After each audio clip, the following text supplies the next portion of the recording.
Թե հոգնել ես հաղթահարված կյանքի անվերջ հոգսերով,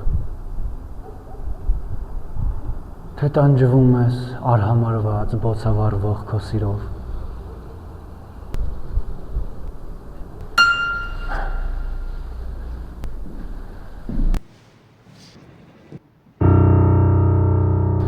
թե կյանքի մեջ մի չար դիպված մի ամոթ է քեզ ճնշում,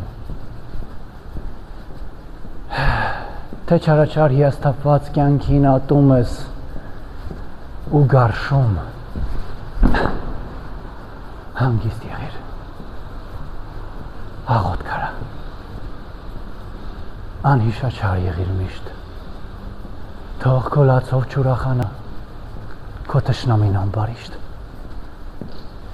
եւ այդ սիրտը քեզ չի տրված, որ դու մաշես ամեն օր, այնտեղ պիտի ապրի Աստված եւ ոչ թե ցավեր նորանոր։